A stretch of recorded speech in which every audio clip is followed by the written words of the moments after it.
Guys, I made a really big decision when I went ahead and pre-ordered Black Ops 4. When I did so because I wanted maps in Black Ops 3 that had been remastered, they're fan favorites, and I was going to get the game anyways, so I just decided, hey, why don't I pre-order? And I was duped by Activision once more. Because, like I said in my video that now has, I think, 150,000 or so views, Activision basically decided that the DLC was only for PlayStation users and that Xbox and PC users were not good enough. Now, I didn't know that this was going to happen at the time. I was sure that they would go ahead and release this DLC for everybody, but they ended up not doing so I obviously regret making that decision based on the information that I thought of at the time, because had I known that, I definitely would not have pre-ordered the game. And another reason I would not have pre-ordered the game is the Black Ops Pass issue that the community is now dealing with. If you have not heard, the Black Ops Pass is basically the Season Pass option that players will have in Call of Duty to get 12 multiplayer maps, 4 zombies maps, including basically a 5 remaster at launch, and 4 exclusive characters in Blackout. And over the time that Call of Duty Black Ops 4 is, I guess, within its life cycle, they will start evenly distributing this DLC out.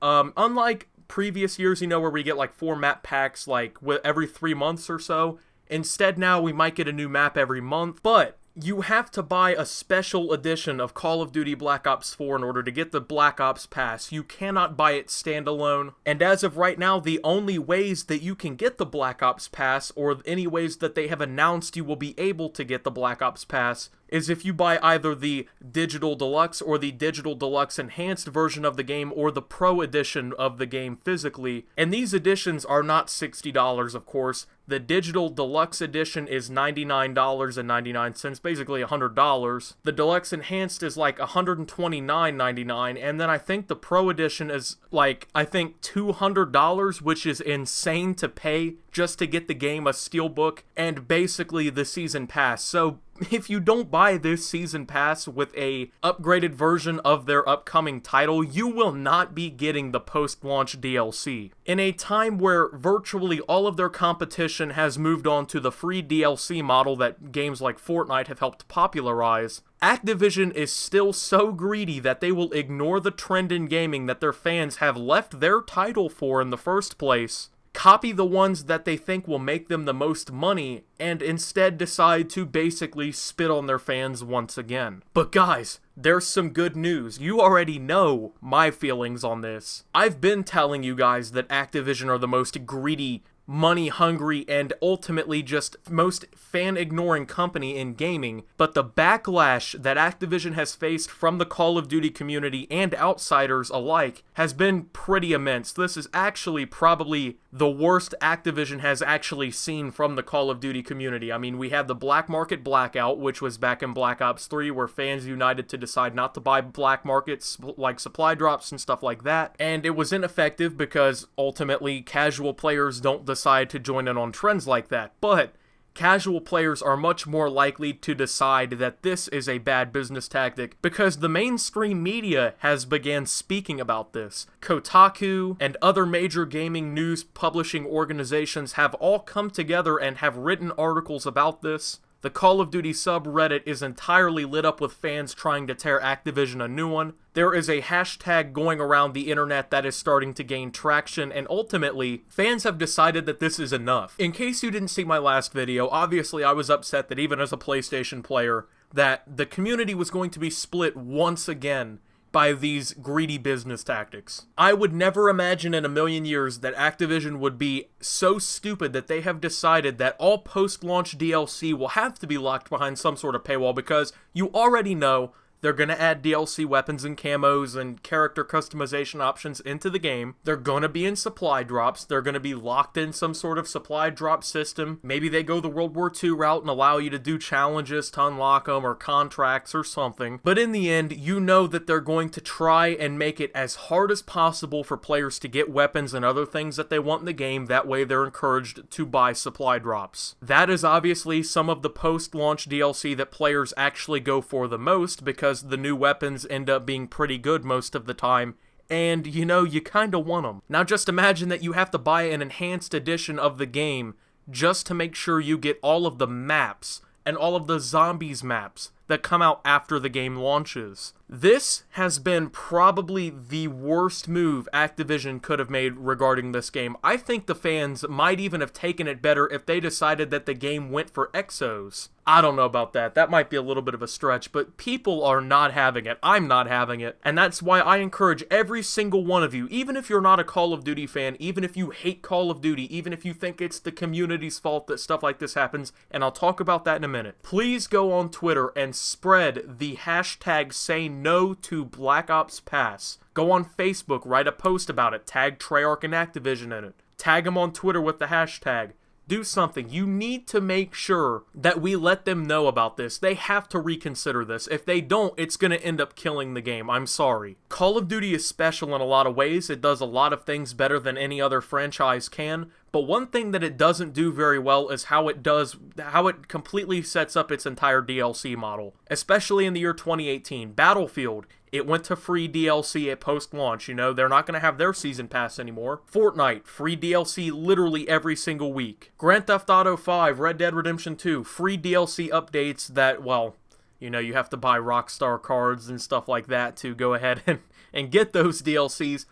But at least you get the DLCs for free. To be honest, I don't really consider the shark card issue as bad as supply drops, because when you buy shark cards, at least you know what you're getting in the game. You can't blindly pour $3,000 into Grand Theft Auto 5 and not get the items that you want. You can do that in Black Ops 3. You can do that in World War II. It's definitely possible because it's a randomized gambling machine, basically. I mean, I'm just going to be straight up with you guys. Now, a lot of you say it's the community's fault that things like this happen. It's my fault because I pre-ordered the game with faulty knowledge and understanding of how Activision was going to move going forward. Like I said, had I known that the Black Ops Pass was going to basically just be tied in with digital versions of the games, like the digital deluxe or enhanced versions or the pro version, and you couldn't buy individual DLCs based on what you like, I would have never pre-ordered this game. If I would have known that the Back in Black DLC wasn't coming to PC and Xbox, and that I was inadvertently supporting Activision's scummy business tactics by going ahead and pre-ordering and getting those maps, I really never would have done it, because at the end of the day, I would rather not have those maps in Black Ops 3 that are going to be in Black Ops 4. I would rather not have them now than for the rest of the community to be excluded. Guys, this anti-Activision movement is gaining traction, and maybe if we keep, going forward with it, if we keep spreading the hashtag Say No to the Black Ops Pass on Twitter and social media, if we keep lighting them a new one on their subreddit, they're hardly even answering anything anymore. I've went on there and they're just giving basic answers that they've already given to other people. They're not really giving out much more information.